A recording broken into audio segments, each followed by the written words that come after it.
What is up, everybody? Welcome to another fun-filled episode, A Galaxy Far, Far Away of Shootin' the Sith. Episode 9. We keep rolling along here. But this week, I will not be doing the show alone, which is very, very awkward. I don't know how people do it, but they do it. Good for them. For me, I need a little feedback. And for giving my feedback this week is one of the newer members to popculturepros.com. He is a good friend. He has his own show called Up in the Air, which you all should be listening to on all our platforms. Ladies and gentlemen, I want to bring him in. It's Don. What's up, Don? How's it going, brother? What's going on? They say it's a rule of two, right? With the Sith, it's a rule of two. So exactly, I need a rule of two to do this damn show because it's hard to there you go to talk about it by yourself without getting any feedback. Right?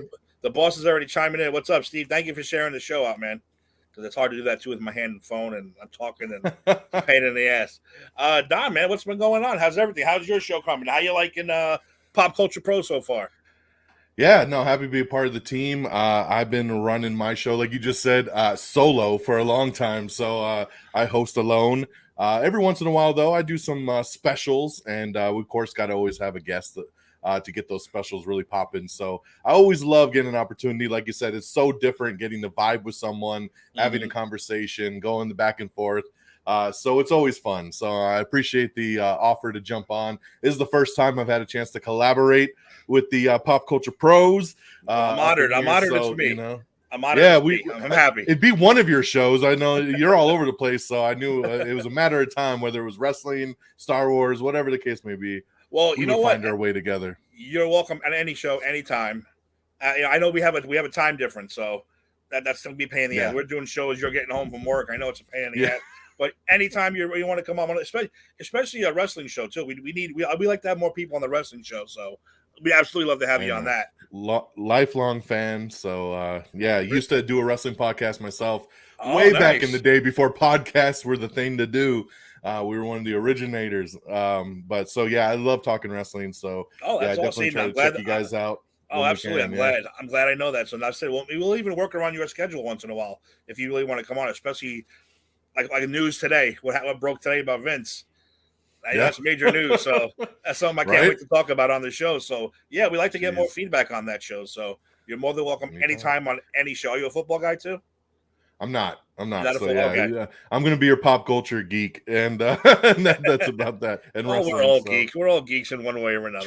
True. Don't even worry about that's why we do this, right? Exactly. What else are we going to do? So, Don, I'm going to hit you right off the bat. I'm going to put you on the spot.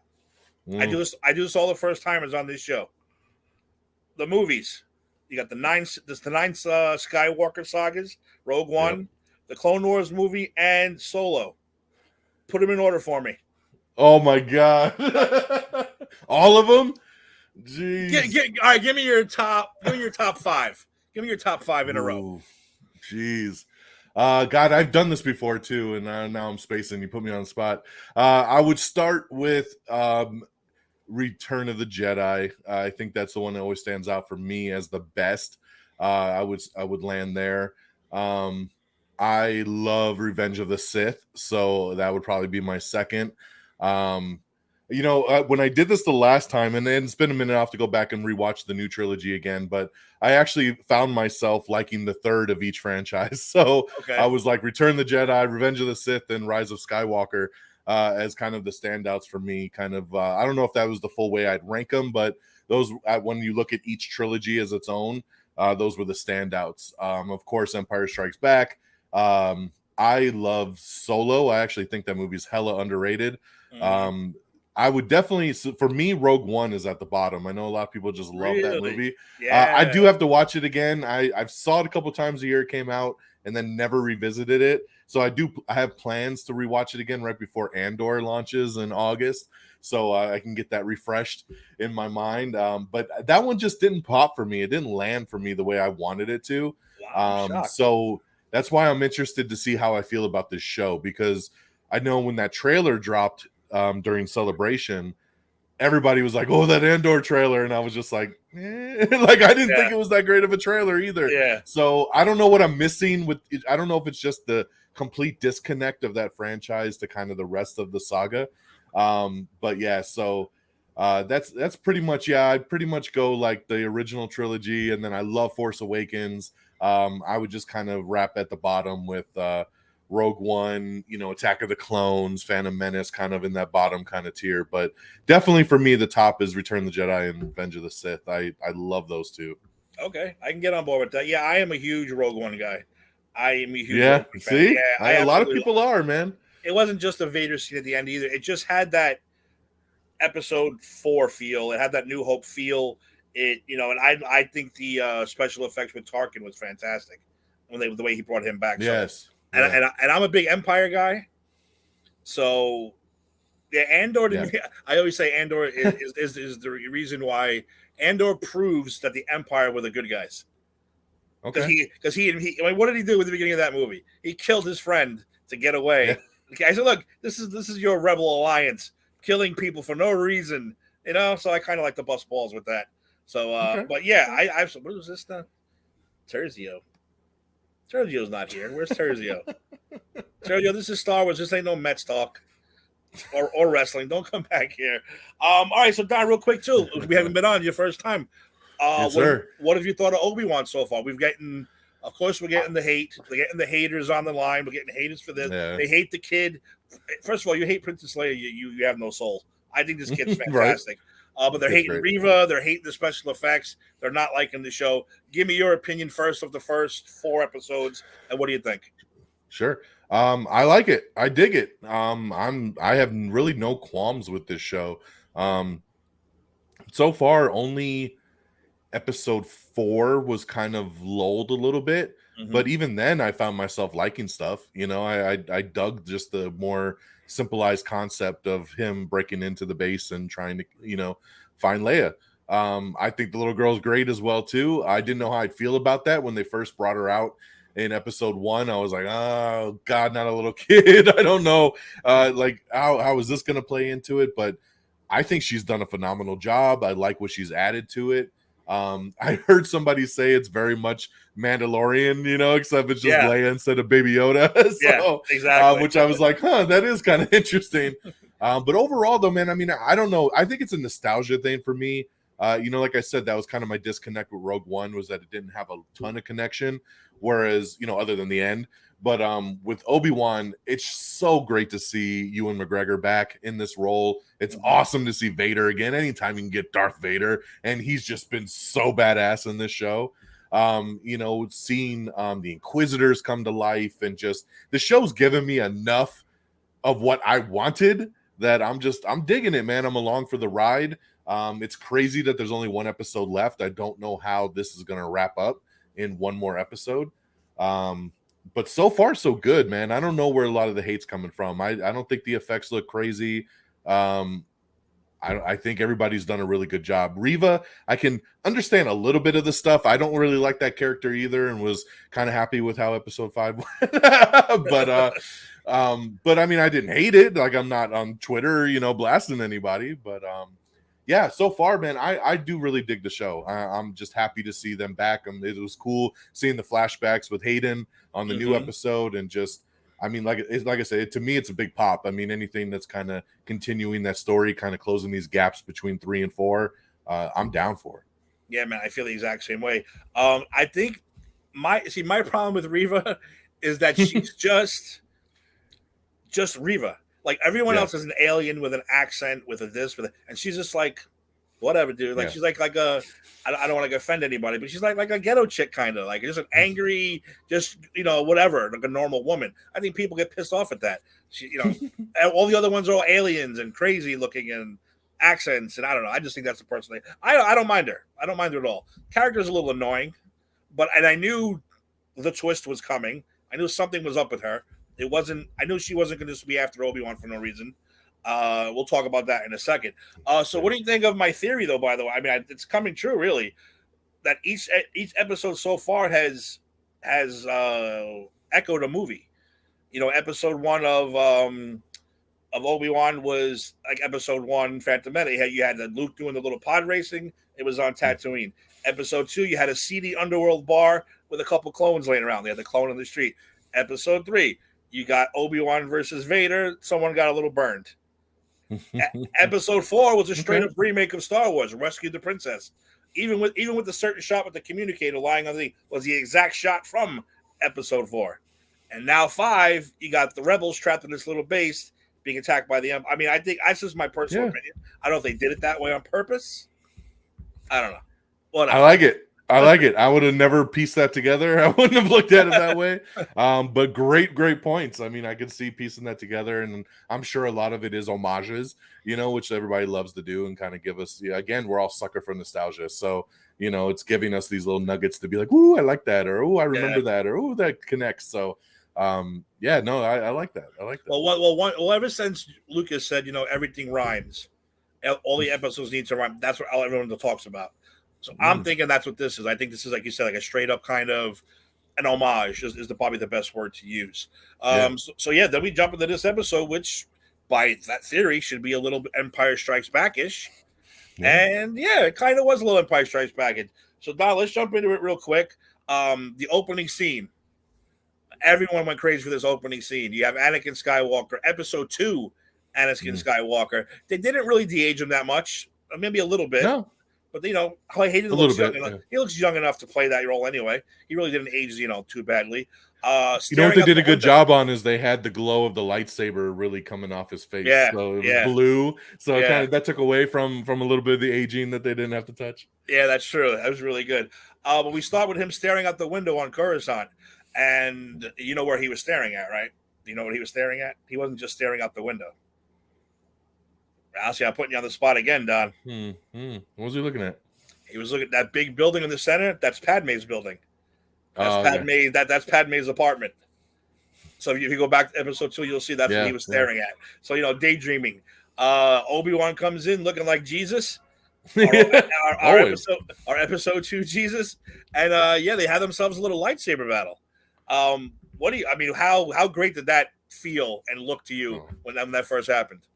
I mean, it was awesome. It was really great. I've been waiting for a scene like this since the show started because we knew they brought Hayden Christensen back, and it's like, for what, really, right? At the end of the day, because Darth Vader, you don't know who the hell's under that suit.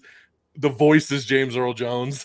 So it's like, why do we need Hayden? I know they're saying it's Hayden in the suit, but do we really need that? So I was like, at some point, we got to get some flashbacks. We got to get some other, dialogue between the two where he can actually act and be in the show. So I was like, here it is, finally. And hopefully we'll get more of that in the next one because I like the way that they're showing it's Obi-Wan reflecting, and then it bounced right to Vader's face looking out the window because he's reflecting. And I like that they just have that connection, almost like a father-son kind of thing, but there's so much hatred there for what has happened. And awesome opening. I love this episode. Big time. Yeah, I especially love the fact that, again, overconfident Anakin and Obi-Wan knowing you can beat me. He's basically said, maybe I'll win this time. And I was like, oh, that's a great thing because Anakin, he's known as a badass. He probably been, third? By episode 3, he was, third maybe, I would say? You have Yoda, Mace Windu, and then him as the best fighters? Yeah. I guess. Maybe. We'll see. Fantastic scene. Even he had the voice down. He sounded like he was a 19-year-old Hayden Christensen again. I don't know how they Master. Did that. Yeah, Master. Yeah, exactly. That was great. Where did we jump into after that one? Oh, yes, I said we got Vader back and forth. He introduces Reva. Reva did a good job. He makes her kneel, names her the Grand Inquisitor. You knew this wasn't going to last. I said, are you a big Rebels guy? You watch Rebels, Clone Wars, all that stuff? I don't. No, I'm actually not a fan. Well, let me preface. I say not a fan of the animated stuff, but that's just because I'm not a big animated guy in general. So, to me, Star Wars to me is all the live action. I've tried to watch important episodes of those things just to kind of connect certain characters, to learn more about Ahsoka and different things, right before Mandalorian with some of the characters there, Sabine and all the different stuff. So I've tried to kind of just see where certain people came from, just like in Book of Boba Fett when Cad Bane came out and everybody lost their mind. I'm like, who the hell's this blue guy, right? Because I didn't watch that stuff, so I had to go back and look up who is he. So a lot of that I am kind of lost on. And I'm hoping that the Ahsoka show will kind of fill in some of those gaps for me from a live action standpoint. But not big into Rebels and stuff, but definitely recognize some of that stuff, like the clone troopers and storming the Capitol and stuff like that. Yeah, and I would say anyone who's watched that knows that the Grand Inquisitor was not dead after Reva stabbed him in the heart. You know he's coming back because he's in the show. He's on Rebels, so you know he's not dead. So you know he's coming back. So you know her reign of Grand Inquisitor wasn't going to last very long. Which thank God they did, because I was like, what a waste that when they took him out in the first episode, or was the second episode? Second, like, because I mean that's Rupert Friend that's playing him, and he's a great actor, and I'm like, why would they get him to just be in like 2 scenes and then he dies? Like, it didn't make any sense to me. So it was nice to kind of bait that out and then have what we had later in the show. Yeah, exactly. We move on to them on was it Jabim? I always forget the name of the planets. Jabim, yeah, right? I think so. Jabim. Yeah, Obi-Wan and them arrive. They know that this ship is on its way. They have to prepare. They have to get ready. The Empire does show up. They seal the doors shut. They gotta, they can't get the doors open. Who are they going to send up into the vent? Princess Leia. And her attitude, I absolutely love. She's like, "Get me a ladder. I got this." And the guy's like, "I'm not trusting Ice Cube son, Roken, who I like, by the way. I like his character. I'm not trusting this little girl." Everyone's like, "I trust her. Get the girl a ladder. Get her a ladder." Do it. It's almost like get this man a shield. It's like get this girl a ladder. Do it. Which it's such a weird little thing, but like I laughed at that part because I'm just like, it's funny that it's ladders that are in the Star Wars universe. Like they call it ladders too. They could at least give it a different kind of name, right? I was like, it always trips me out in sci-fi stuff when the names of everyday household tools are the same thing that we would call it on Earth, you know? Episode 4, I was like, the probe droid was this little probe droid, but it had a needle on it, like a regular hypothermic needle at the end of it. I'm like, really? Hypothermic needle at the end of this robot? But I thought that was pretty cool. So Princess Leia again. I love this kid, man. I don't understand people's. She is Princess Leia. This girl has done a phenomenal job holding on to that. And again, I don't get the hate. I don't understand it. It makes no sense to me. And like you said before, you're digging this little girl too, right? Yeah. I mean, I do. Yeah, I think she's been a great addition. I think she's fun. I think she's sparky. I think like you said, she's Princess Leia in a nutshell at 10 years old. And I just think that's just in general. There's a lot of people, like how I said I'm not into the anime stuff. There's a lot of people that just hate kids in shows, right? The second a kid shows up, they're just like, I hate that kid. Like, people just find kids annoying sometimes, and when they're added into an adult show, especially when it's, I didn't expect her to be in the whole damn show. Like, I thought it would be she got kidnapped. He went and, got her because her dad asked him to, and he reluctantly went and rescued her. And we'd be done by episode 3, and we're off to another adventure. So I'm actually very shocked that she's still with him, and we're still going down this path, because it's almost retconning to an extent, like you think back to the original movie and the hologram of like, help me, Obi Wan Kenobi, like, you fought along my father in the Clone Wars, and it's like, what about you took me across the universe and we had that adventure together? We're gonna get some overdubbing. She was just being prim and proper and getting that message exactly. She didn't have much time to get that message out. We won't talk about our adventure. We're gonna talk about my dad. So, but it does solve a sequel trilogy question of why the hell would she name her kid Ben? Now we know why. Yeah. Because I would think why would that's the first thing I thought. Why would you name this kid Ben? It makes no sense. There's this old man you met one time for 15 minutes. You're gonna name your kid after him? I don't understand that. But now it kind of makes a whole lot of sense. Total sense. So I don't know if that was planned in any sort of way. I find it hard to believe that it could be. But that's a real good retcon that they could come full circle. Yeah, because that'll help make the sequel trilogy make a little bit more sense. So it's just one of those things. Why Ben? Why, of all names, why Ben? Yeah. I don't get it. So the Empire finally arrives. Reva goes down with a bunch of stormtroopers. They seal themselves in, and I really like this scene. We get the reveal of Reva's true feeling as Obi-Wan and her up against the door using the Force. They're talking to each other, and Obi-Wan says to her, "You're not serving him. You're hunting him. You want to kill him." And she finally reveals that she watched Anakin Skywalker murder her friends in Order 66, stabbed her through the stomach, and left her to die, but she didn't die again, by the way. This chick must have a hard ass stomach. Yeah. She got something going on down there because again, she didn't die. Yeah. She hid under the bodies of her friends, and that's a little traumatizing. How she ends up being I would love to see how she ends up being an inquisitor, because that's just it's crazy. But yeah, we get that whole. So, what'd you think of the plot twist? Did you know something was coming? Because I kind of said in episode 2 that I didn't. I don't buy what she's selling. What did you think of the twist? It was cool, but I didn't see it coming, and it didn't. The way she's been in the show, it didn't play off to me. Like there was no payoff. Like I didn't feel like I knew it or that made sense or anything. Like she's just been such a biatch this whole show that it's felt way more than, like she's been so gung-ho to hurt anybody. I mean, she was about to harm Leia like in episode 4, to get information. Like I don't know, it just I liked it from the fact of like a storyline point of like, yes, I wanted to get close to him and have my revenge because of what happened to me and my friends. But I didn't feel like it was earned. I don't feel like it was deserved. And I don't feel like her character played to that reveal. So it left me kind of flat overall. And what about, again, I don't, the fact that she hates Obi-Wan so much kind of doesn't make sense. It doesn't make any sense. Because like, where were you? She should have been like, let's work together, or like, hey, like, if that would have played out, which they could have done in episode 4, it would have made more sense. And then maybe had, Vader kind of read her mind in episode 5 and kind of be like, I know what you're up to. And, she's like, oh my God, how'd you find out? Kind of thing. And we could have all been aware at that point. But yeah, I just think they played it wrong. Yeah, that's the part of the episode I didn't like, was because where were you when this was going on? Bitch, I was fighting my clones. My clones turned on me. I was fighting Grievous.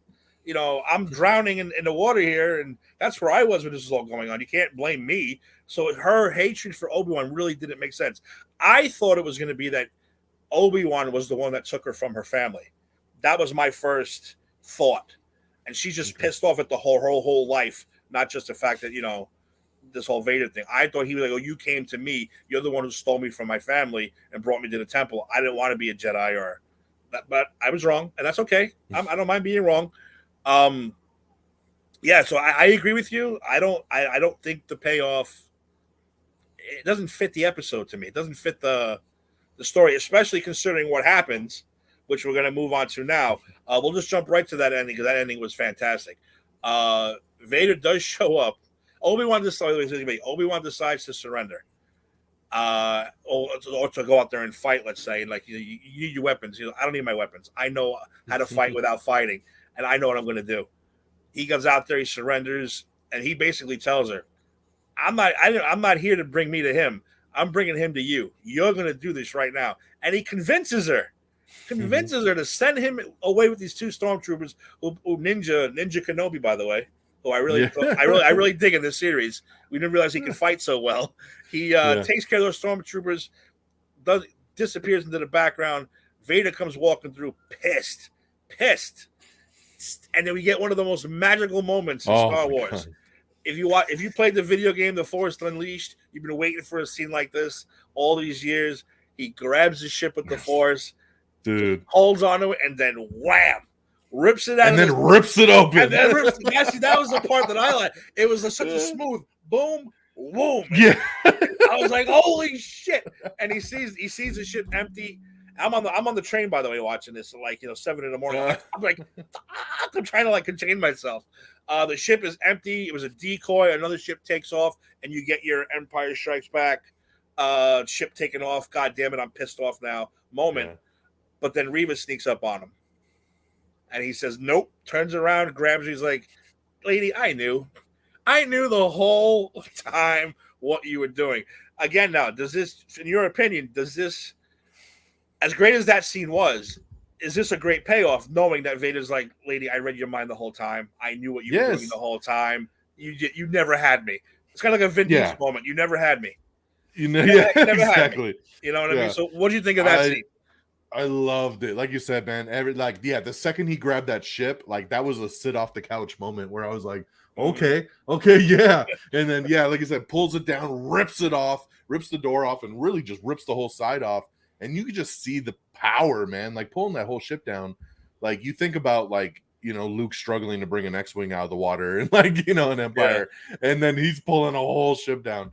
But yeah, the fight with Reva had me dying because she's going ballistic with the lightsaber, and he's just whoosh, whoosh, whoosh, whoosh the whole time. I don't even need my he didn't even lightsaber. need nothing, dude. He's just like, see ya. I don't care, whatever. Like, and I just loved it, everything she did, and then she pulls out the spinny one, and he just slows it down and stops it, rips it in half, like has the two lightsabers.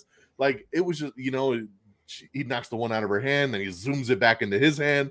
Like just the choreography on that fight was just slick, and just seeing him fight her with just using the force moves was super, super cool because we've never really seen that utilized in that way, right? Like you're just waiting for this big lightsaber battle, and he's just literally like wax on, wax off with her like the whole time. And yeah, and then ends up right, you know, right there, and then you're just like, woo, what a payoff.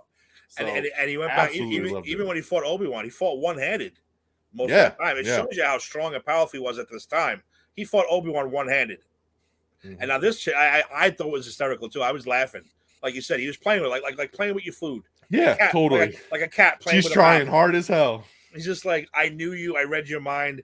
I think this is one of the quintessential Vader moments that we've seen on screen. Obviously, I was so blown away by it. Yeah, like you said, I don't know if the whole plan, her whole like a reveal was, but the fact that he knew the whole time, and how did he? And again, to prove that he knew the whole time, who comes walking in? The Grand Inquisitor, who is not dead, and just rips that thing off her and says, "Yeah, you know, you're not so, you know, you're not the Grand Inquisitor. I am." And tells her that revenge is a good way to stay alive, and well, obviously, you tell her that she might still be alive. She may want more revenge now. We'll have to find out. Yeah, I don't know, man. Do you think she is going to be alive in the next one? I think so. Yeah, I think so. I don't want it. It probably will, but I think she should die. I don't know what really the point of her catching the hologram, you know, and because I'm like, is she going to try to turn evil again and like be like, I'm sorry, like look what I found, he's got another kid on Tatooine, go after Luke. Yes. So after it just seemed like she was doing that evil shit again. I don't know why that made any sense either. I guess we got to find out next week. But so him and the Grand Inquisitor basically just standing there watching her, leaving her to die on this planet. I was like, oh, it's so great. But again, you would think Anakin would learn his lesson, kill him. Like Obi-Wan should have killed Anakin. Because like he said, you should have killed me when you had the chance. Yeah. Kill this girl. This girl's been plotting this for 30 years. And she failed miserably. Which is great. But yeah, like you said, playing with her the way he did, this is like the Vader that we've all been wanting. This comic book novel Vader that we've all been wanting to see. I know you're not a big fan of Rogue One, but like this is right up there with that scene. That scene is what makes Rogue One for me. Yeah. So give me the last 5 minutes of that movie any day. And we even got a little tease in the other episode with Anakin slicing some kids up, even though you really don't see, you see it, but you don't see it. And then of course he was breaking necks in episode 3, whatever it was. Again, that was awesome. So like you said, Reva, the ship gets away. We'll find out what happened to them next week. But Reva is alive. She finds Bail Organa's communicator. He had earlier called Obi-Wan and said, look, I haven't heard from you. What the hell's going on? If I don't hear from you, I'm going to go to Tatooine and help Owen with Luke. He's going to need my help. She finds this. She hears part of that message. Now she knows there's another one. There's a Luke out there. But really didn't say who he is or why he's important. She just knows that Tatooine is a boy on Tatooine that has some significance. So I'm going to ask you the same question. Do you think she's alive? Do you think this is going to have any major playoff at the end? How is she going to get off that planet? I don't know. But, you know, stranger things have happened in the Star Wars world. The Inquisitor just took a saber to the stomach. I guess Qui-Gon's the only one who can't take a saber to the stomach. Because everyone else seems to do it with no problem. So what do you think? You think that you're going to have a payoff for this? I mean, unfortunately, I think she is going to probably be alive. I felt, that she should have just died right after the stab. So the fact that they had her crawl over, grab the communicator, hear the message, kind of have that look like, ooh, I got some information now. So what does she do with that information? Does she actually turn good fully and get to Obi-Wan to be like, hey, like maybe, someone heard the communication? Or does she turn it into the Inquisitors? Does she turn it into Vader and be like, please forgive me? Like I want to help do what's right. I mean, I don't know. I really don't know what the payoff's going to be with this character. I can't see it being anything I want or that I'll like. But it's going to be interesting to see how this show ends, because it sounds like Ewan McGregor wants to do another season. I feel like we're going to leave off with kind of them finding out about Luke and then him having to kind of protect Luke maybe in season 2. We got him protecting Leia in 1 and maybe Luke in season 2, and then that'll close the gap there for his story. But yeah, something big's got to happen. I mean, one more episode left. We're going to get that showdown probably in Tatooine. Tatooine. You think we're going to go to Tatooine? Probably. Ooh, see, that's going to be rough. See, that kind of destroys a whole. Yeah. Like you said, that's retconning big time. Then. Yeah. I kind of thought the fight they had was the only one we were going to get. You think we're going to have another one? I think we'll have another one. I don't see how you can have a finale to the show without them meeting again and fighting in some form or fashion. Yeah, that is interesting. See, I don't know. How else do you wrap this show up with with something good enough to really get everybody like woo? If it's not Vader and Obi-Wan. They can't know he's on Tatooine. That's the whole problem with that. That's where he hides for the next 10 years until Luke is ready. So yeah, like I said, I don't know how they're going to wrap it up. I don't know where they're going to wrap it up. Are they going to find? Is anyone going to find out about Luke other than Reva? But then again, like Reva really didn't hear a name. She heard a boy. Yeah, she heard Tatooine. But isn't that the Inquisitors' jobs? They just find out where people are. They're bounty hunters. So yeah, I guess, basically, all she needs to know is there's a boy on Tatooine. Yeah, rumor is that this episode's going to be 133 minutes. That's the rumor that came out today. Wow. True or not, I have no idea. Yeah, I heard it today on one of the many thousand Star Wars sites I subscribe to. 45 minutes of credits. Yeah. That's what Disney Plus likes. Of space shots, just flying shots. Yeah. So supposedly 133 minutes. I hope it's 133 minutes. So that's the only way, like you said. That'd be cool. How are you going to wrap this up in 45 minutes, 40 minutes? I don't know. Because it can't. It can't be. Yeah, so Don, next week, I want you on the show again, man, next week for the finale. Yeah. So you got to let me know what day you're available, what time. And okay. I'll make sure we'll work it out. We can work it out together. So, man, that's pretty much going to wrap up the show for that. We only got that one topic. Unless you want to talk about something else. The only other news I saw in the Star Wars world is, the rumor came out a couple of weeks ago that the next film was going to be the Taika Waititi film. Mm-hmm. And then it came out yesterday, I think, that, his movie will definitely be disconnected from this Skywalker universe, that basically it's not going to have any connection to anything we've seen or heard of before. So just to kind of put that out there, I had a feeling that was where his movie would go anyway. I had a feeling he kind of wanted to do his own thing and not be tied to anything, which is about time, honestly, that we get some different stories in a universe far, far away, that, that not everything is in the same Tatooine pocket. Yeah. So I'm looking forward to that, man. Because I'm tired of hearing people, maybe Reva's Mace Windu's daughter. Why does everyone have to be a daughter or a son or a cousin? Exactly. There are new people out there. There are brand new people, billions of people, trillions, zillions that we've never met before. And this guys, not everyone's related, which is something that. Well, we like that stuff. I swear, I thought Rey was Obi-Wan's granddaughter when that movie came out, for sure. I was beating that drum for a long time. I'm like, yeah, I was too, actually. I didn't think Palpatine at all. I did think Kenobi. No. Kenobi with the Mandalorian, and somehow that worked. Then, so let me ask you some chance of Luke's daughter, but I was really thinking Obi-Wan's granddaughter somehow. Yeah. So what show are you looking forward to the most that was announced at Celebration? Probably the Skeleton Crew one. That's pretty cool. I think, it's got some really good people behind it, and it's interesting to say like it's about kids, but it's not for kids. So I'm like, it's an interesting style to go with. But John Watts is an incredible director and storyteller, and the fact that he's involved along with Jon Favreau and that whole team, and that it is another piece of that Mandalorian universe. So that sounds good to me. I mean, a lot of the other stuff is again anime and little shorts and different things like that. So I want more of a, real solid series. I mean, I'm super stoked for Ahsoka. I think that one's going to be incredible. I loved her. I love Rosario Dawson. I love her in that role, and I've loved every time she's popped up in The Mandalorian. So I seeing her do her own thing, and especially they're talking about Hayden Christensen coming back again, to be Anakin and all this stuff. Like, I think that show is going to be incredible. So that's probably the one I'm looking the most forward to. But out of the new shows that were announced, I think that Skeleton Crew one with Jude Law probably has the best potential. Nice. I'm looking forward to Acolytes if they do it correctly. Acolytes sounds cool as hell. If if they do it correctly, and I need to see some good casting. Yeah, we'll get our first Old Republic Sith versus Jedi fights, and that's and they're talking about bringing all the Sith back, all the legends we've heard. Raven, Darth Bane, who I really like, so I'm really looking forward to that.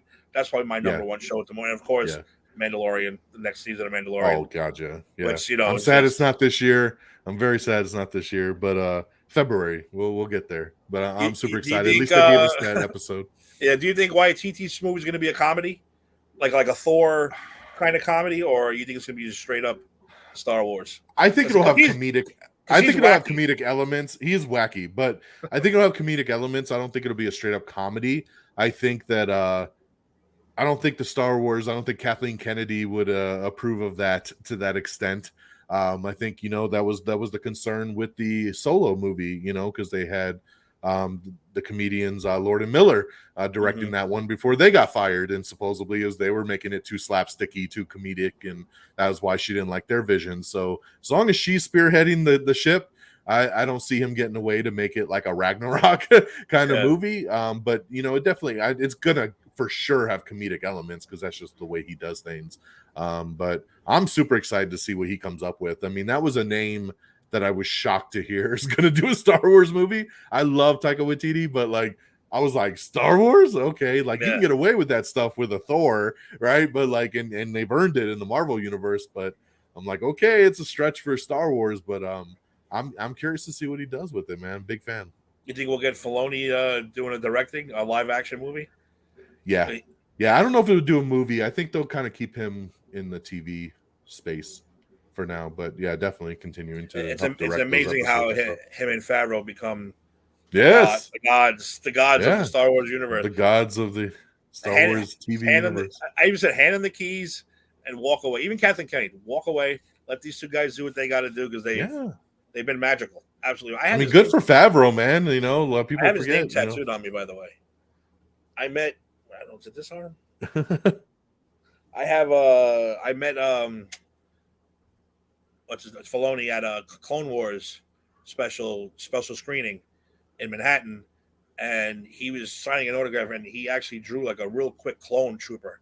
I said, "Holy shit, you can draw that fast!" So when we went up to him, I was like, "Dude, if you draw me a Savage Press, I will get it tattooed on my body."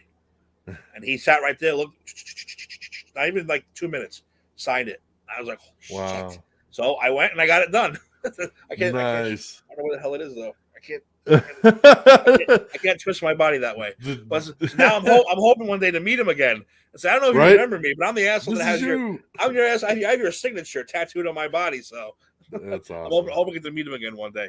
I think it'd be a funny story. It's great for him, man. It's great for the Star Wars universe. I mean, and big props to Jon Favreau, dude. I'm just so impressed. I mean, this is the guy that launched the MCU.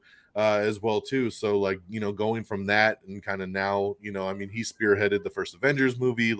He did everything, to get the MCU up and running with the first Iron Man and Iron Man 2, and now seeing what he's doing with Star Wars is just so much talent, man. I love it, and hopefully they keep those juices flowing. Yeah, I can't wait. I've been so giddy the last couple of years. It's probably the only word I could possibly use is giddy because it's been such good time. Yeah, man. All right, so we're going to wrap it up here. Don, thank you so much for coming on. Tell us a little bit about your show before we get going. Thank you. Because, yes, my show is called Am I on the Air? I'm sorry, Am I? And it is an entertainment podcast as well. Basically, it's a weekly show. Every Monday night, we drop new episodes, and it's breaking down the week in entertainment news. So we go over television, movies, and reviews, anything that comes out on a day-to-day basis. Basically, we collect the news of the week and then go over all the different hot stuff, the new trailers that have dropped, movie reviews, TV reviews, castings, cancellations, renewals. I mean, anything in that TV movie world. So if you like that kind of stuff, definitely check us out, right here on Pop Culture Pros. Also, amiontheair.com, and available on all your favorite podcast platforms. So just find it, subscribe, and give it a shot. I think you'll like it. Absolutely. And you ever need help? Let me know. I'll Yes, glad to be. sir. I would love to be a guest on your show anytime you want me to be. I appreciate that. And speaking of which, next week, hopefully we can work it out because it said the big finale is next week. So hopefully we can get you on. I'll bend to your time. I know because we're 3 hours. You're 3 hours behind. So 8:30, whatever what day you want to do it. I'm down, man. I'd like to have you back on. Awesome. Cool, man. Appreciate that. I'm back. Hey, yeah. Thank you so much for coming on, ladies and gentlemen. That is the show for this evening. Next week, season finale time. Rumored to be 133 minutes. Rumored. Let's see. Was it true? Who knows? Maybe, maybe not. We'll see. Stranger Things can do it. Come on, Star Wars. That's true. Stranger Things was pretty good too. I really liked this year. It was excellent. Yeah. All right. Thank you very much, Don. Once again, thank you so much for joining me, ladies and gentlemen. Take care. Have a good night. May the Force